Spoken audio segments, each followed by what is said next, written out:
Hi, ఎలా ఉన్నారు? ఈరోజు వీడియోలో నేను మటన్ ములంకాడ కర్రీ ఎలా ప్రిపేర్ చేయాలో చూపిస్తానండి. మటన్లో ఇలా ములంకాడలు వేసుకుని ప్రిపేర్ చేసుకుంటే టేస్ట్ చాలా బాగుంటుందండి. అలాగే నేను చెప్పే మసాలా వేసుకుని మటన్ కర్రీ ఇలా ప్రిపేర్ చేశారంటే నెక్స్ట్ టైం కూడా ఇలాగే ప్రిపేర్ చేసుకుంటారు. అయితే ఈ రెసిపీ ఎలా ప్రిపేర్ చేయాలో చూద్దామా మరి? నేను 1/2 కేజీ మటన్ తీసుకుని నీట్గా ఒక 2-3 సార్లు శుభ్రం చేసేసుకుని తర్వాత నిమ్మరసంతో కూడా నీట్గా కడిగేసుకుని తీసుకున్నానండి.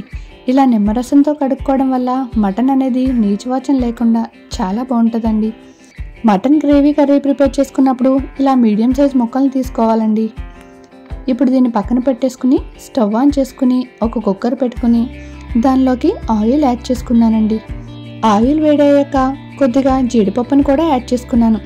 జీడిపప్పు వల్ల కూడా కర్రీ టేస్ట్ చాలా బాగుంటుందండి. ఈ కర్రీ చపాతీలోకైనా, రైస్లోకైనా, బిర్యానీలోకైనా చాలా టేస్టీగా ఉంటుందండి. జీడిపప్పులు గోల్డెన్ బ్రౌన్ కలర్ వరకు ఫ్రై అయ్యాక చిన్నగా కట్ చేసుకున్న ఉల్లిపాయ ముక్కల్ని యాడ్ చేసుకోండి. నేను 2 ఉల్లిపాయలని ఇలా చిన్నగా కట్ చేసుకుని ఈ ఉల్లిపాయ ముక్కల్ని యాడ్ చేసుకున్నానండి. మంటని మీడియం ఫ్లేమ్లో పెట్టుకుని ఇలా ఉల్లిపాయలు గోల్డెన్ కలర్ వచ్చే వరకు ఫ్రై చేసుకోవాలండి.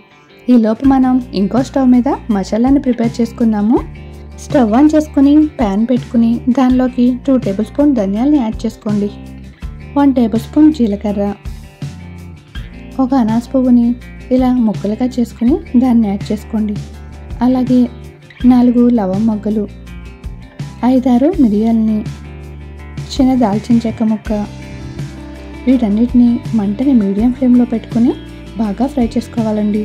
మాడిపోకుండా ఇలా లైట్గా గోల్డెన్ కలర్ వచ్చే వరకు ఫ్రై చేసుకోవాలి.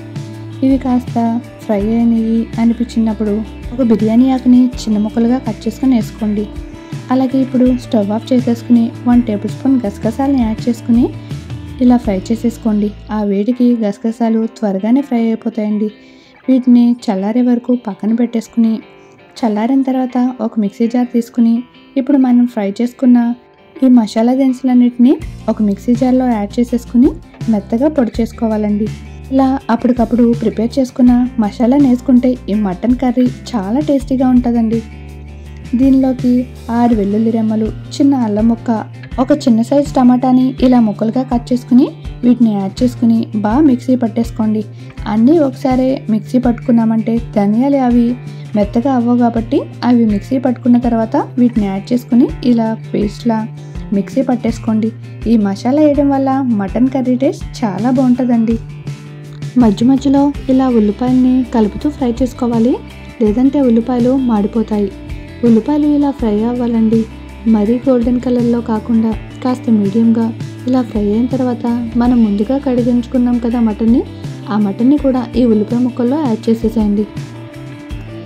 ఇప్పుడు మంటని హై ఫ్లేమ్లో పెట్టుకుని ఈ మటన్లో వాటర్ వచ్చే వరకు ఇలా కలుపుకుంటూ ఉండాలండి. కొద్దిగా ఉప్పు, అలాగే 2 టేబుల్ స్పూన్ కారాన్ని కూడా యాడ్ చేయండి.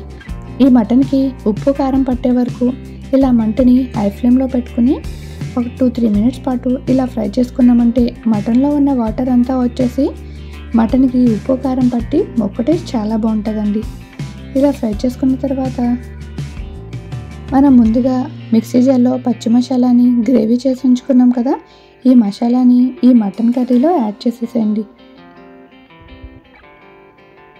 ఇప్పుడు మంటని లో ఫ్లేమ్లోకి అడ్జస్ట్ చేసేసుకుని ఈ మసాలా ముక్కలు పట్టే వరకు ఇలా ఫ్రై చేసుకోవాలండి.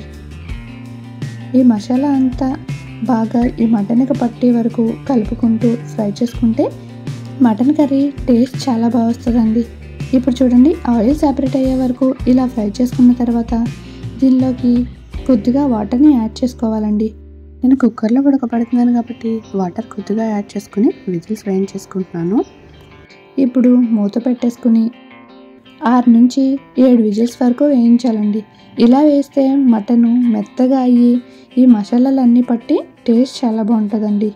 6-7 విజిల్ వేసిన తర్వాత కుక్కర్ బాగా చల్లారిన తర్వాత మూత తీసి చూడండి, మనకి మటను చాలా సాఫ్ట్గా మెత్తగా అయిపోయింది. బట్ మనం దీనిలోకి ఉప్పు చాలా తక్కువ వేసుకున్నాం కాబట్టి ముక్క కూడా బాగా ఉడుకుతుందండి. ఇప్పుడు ఒకసారి ఇలా కలిపేసుకుని మళ్ళీ స్టవ్ ఆన్ చేసుకుని ఒక 6 ములంకాయ ముక్కల్ని ఇలా నీట్గా క్లీన్ చేసుకుని కడిగేసుకున్న తర్వాత ఇప్పుడు ఈ కుక్కర్లోకి యాడ్ చేసేసుకోండి.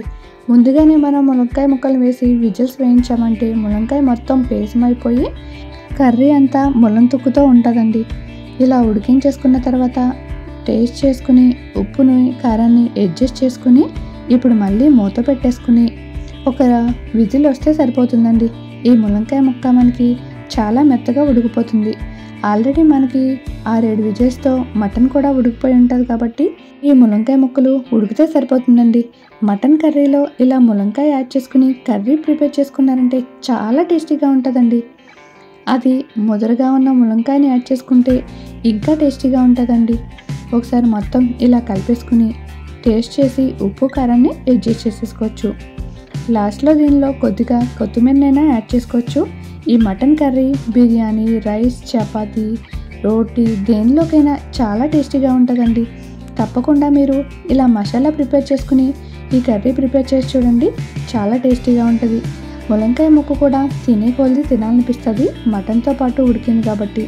ఇంత టేస్టీ అయిన రెసిపీని మీరెందుకు మిస్ అవుతారు? తప్పకుండా ఒకసారి ట్రై చేసేయండి. నా వీడియో మీకు నచ్చినట్టయితే ఒక చిన్న లైక్ చేసుకుని నా ఛానల్ని సబ్స్క్రైబ్ చేయడం మాత్రం మర్చిపోకండి. మీ ఫ్రెండ్స్ అండ్ రిలేటివ్స్కి ఈ వీడియోని షేర్ చేయడం మాత్రం మర్చిపోకండి. Thank you so much for watching.